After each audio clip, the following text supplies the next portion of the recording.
Un soir, Nico m'appelle et me dit mais là il faut qu'on fasse quelque chose, il faut qu'on mette l'équipe en télétravail. Et en 1 heure de temps, on avait tout prévu, tout programmé. On avait la chance déjà d'être en télétravail 1 fois par semaine le mardi, donc on avait les outils. Et puis tout le monde avait l'habitude. Donc on n'a pas hésité longtemps en fait. On avait depuis fin 2017, on avait commencé à expérimenter une journée de télétravail par semaine pour tout le monde, le mardi,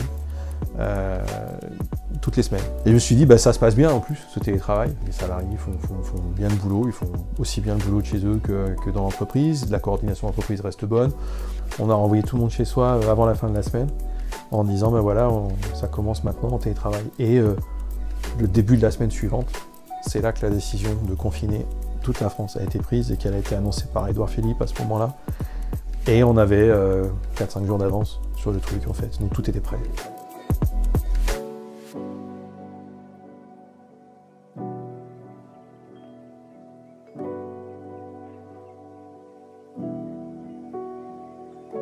Ça a été bien amené parce que du coup on avait déjà du télétravail au cours de la semaine, on avait une journée à ce moment-là de télétravail, donc on était déjà équipés chez nous, on avait déjà la possibilité, on avait toutes les cartes en main pour joindre les collègues si besoin.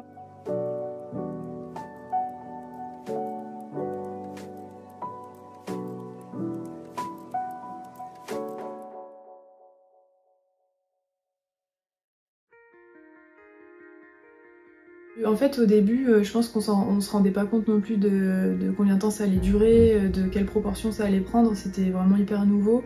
Du coup, dans l'urgence, ce qu'on a géré tous ensemble en priorité, ça a été les clients qui sont arrivés en masse et qui ont commencé à surstocker. On a fait comme on pouvait en rassurant les clients, de surtout pas surstocker. Parce que le premier réflexe a été « je surstocke ». Il y a eu une ruée sur les stocks incroyable parce que les gens craignaient de manquer de nourriture pour leurs animaux. D'ailleurs, ils ont fait aussi des razzias. On a eu certains jours de commande, sur 2 jours de temps, on prenait l'équivalent de 10 jours de commande. On ne pouvait pas servir 400 clients par jour là où on en servait 100. Les usines continuaient à produire. Par contre, ça commençait des fois à devenir compliqué d'avoir des transports, puisqu'il commençait à y avoir des chauffeurs qui tombaient malades, parce que les chauffeurs ils s'arrêtent ici et là-bas dans la journée, et donc il y avait autant de sources de contamination possibles.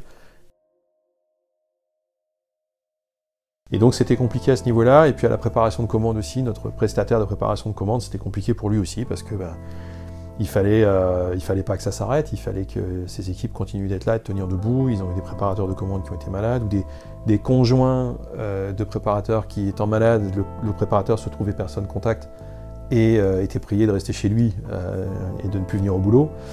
Après, dans un deuxième temps, il y a aussi toute l'équipe à gérer.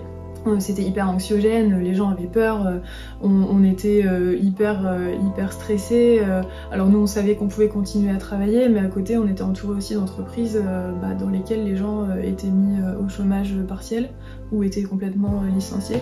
Donc ça c'était hyper angoissant aussi. On est tous chez nous et donc tout se passe par téléphone, par webcam, et on doit gérer le stress professionnel lié au fait que ça pose des challenges et qu'à l'autre bout du fil, il y a des clients qui ont peur de ne pas avoir leurs produits, qui paniquent parce qu'ils en ont presque plus, etc. Donc la dose de stress professionnel qui va avec.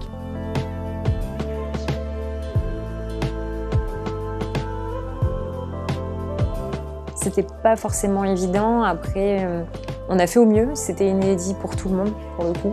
Et c'était vraiment pas une période évidente. Et heureusement, on a des clients qui ont été compréhensifs par rapport à ça.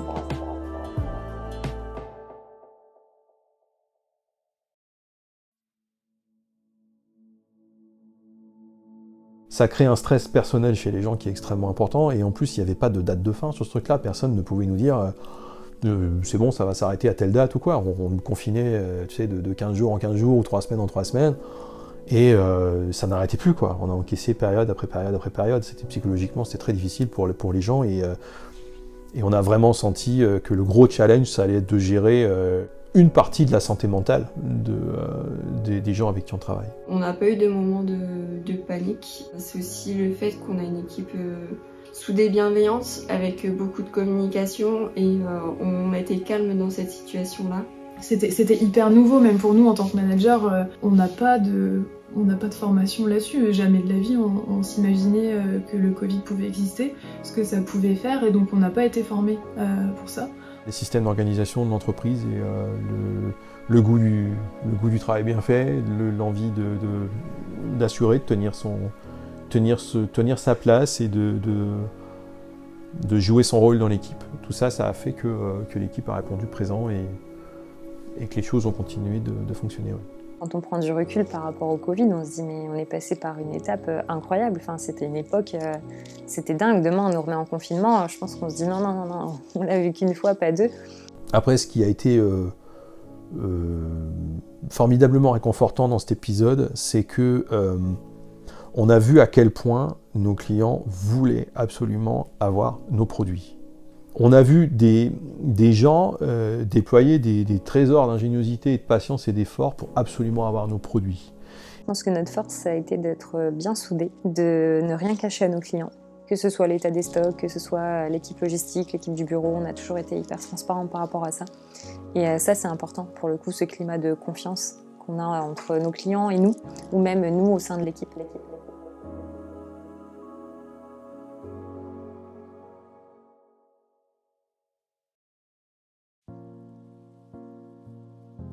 Le contexte était hyper flippant et je me rappelle que Nico effectivement avait dit que de toute façon, même si pendant 3 mois on faisait rien, on n'allait pas en mourir.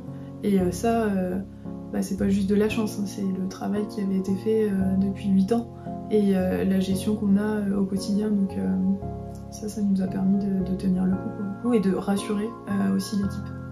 J'ai dit 2 choses à l'équipe, je me souviens très bien l'avoir dit. La première, c'est que j'avais fait toutes les projections possibles financièrement et je leur ai dit ça peut durer comme ça des mois et on va s'en sortir quand même. C'est-à-dire que n'ayez aucune crainte pour vos emplois, on va y arriver, on va tenir avec ce qu'on a déjà, avec la surface financière qu'on a, avec le stock, avec toutes ces choses-là, tout mis bout à bout. Il faudrait vraiment qu'on soit coincé chez nous pendant 6 mois et que les usines arrêtent de produire pour que ça soit dangereux pour l'entreprise. Et la deuxième chose que je leur ai dit rapidement, c'est justement voyant que les clients faisaient à ce point-là tous les efforts du monde pour se procurer nos produits malgré le contexte, j'ai dit à tout le monde, la marque va nous protéger. C'est-à-dire la relation, l'image de la marque, la relation au client qui est derrière la marque, ces habitudes de proximité avec nos clients qu'on a, ça vaut quelque chose. Et donc tout ce travail qu'on fait pour être plus que jamais la marque qui est aux côtés de ses clients, c'est ça qui va nous porter. Parce que nos clients ne vont pas partir, nos clients vont rester avec nous.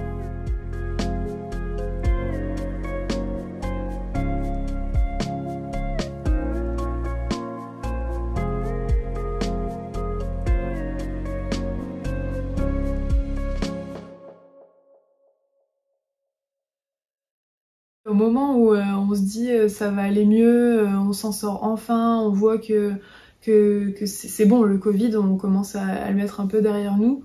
On se dit ça y est, on va pouvoir tout déchirer en 2022.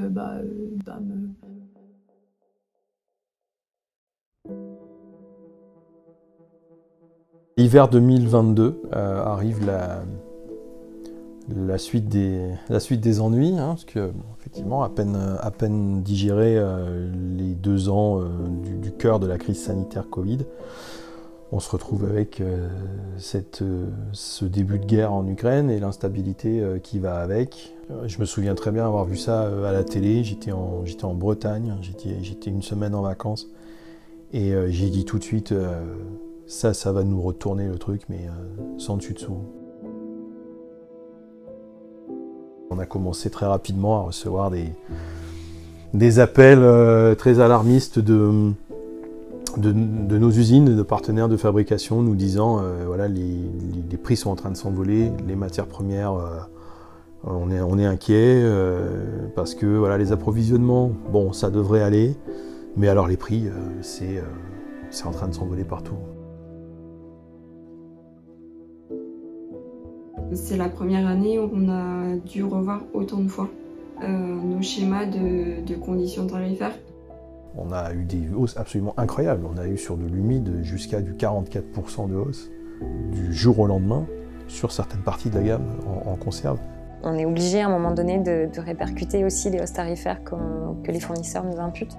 C'est un exercice qui est jamais simple de base. Forcément, on marche un petit peu sur des œufs à ce moment-là.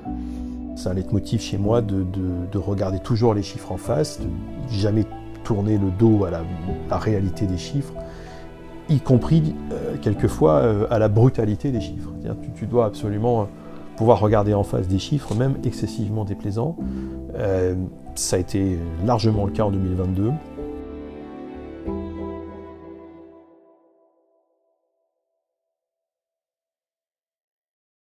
On a gelé certains projets, on a reporté des embauches, on a reporté des projets de développement de gamme, on a fait en sorte de baisser le train de vie de l'entreprise, baisser des coûts de fonctionnement, faire moins de déplacements, moins de ci, moins de ça. On est obligé de se serrer la ceinture, de pouvoir dépenser moins de budget, de pouvoir, par exemple, ne pas avoir d'augmentation, tout simplement. Au maximum, on essaye d'en prendre notre partie, de cette économie qu'il faut aller chercher, encore une fois, pour ne pas assassiner les clients sur le prix, et ne pas non plus actionner un autre levier qui est hors de question d'actionner chez nous, qui est de dégrader le produit. C'est extrêmement anxiogène, parce que tu vois tes marges qui fondent comme les jeux soleil pour le coup. Nous derrière c'est la survie aussi de l'entreprise et ça a été compliqué parce que on a l'impression que sur l'année 2022 ça a été encore la communication de crise toute l'année en fait, de devoir expliquer aux clients et leur donner que des mauvaises nouvelles en fait. Il y a des gens pour qui le mot marge, rentabilité, bénéfice, c'est un gros mot. C'est avec les marges qu'on paye les salaires. C'est avec les marges qu'on continue de payer des conditions de travail correctes pour les gens. Donc quand tu sens que en gros ça se retrouve du jour au lendemain, divisé par 2, divisé par 3 d'un trait de plume, parce que tous les prix sont en train d'exploser sur les marchés, tu as le temps de te poser 2-3 questions sur où est-ce qu'on va avec tout ça.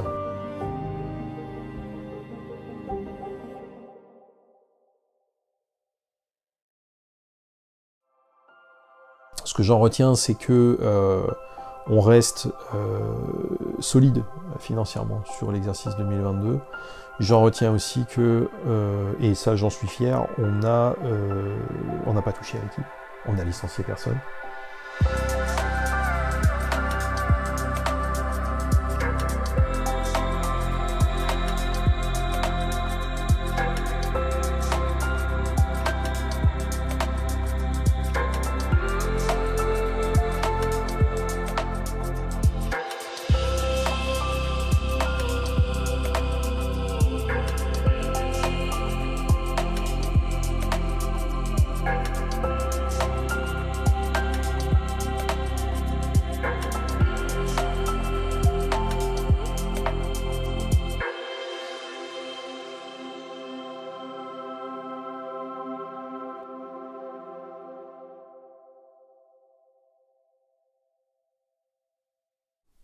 On a un truc qui est affiché au mur chez nous, qui est une citation, je crois que c'est Peter Drucker qui dit ça, qui dit les gens n'achètent pas ce qu'on fait, ils achètent pourquoi on le fait, et ils achètent ce qu'on est, au final.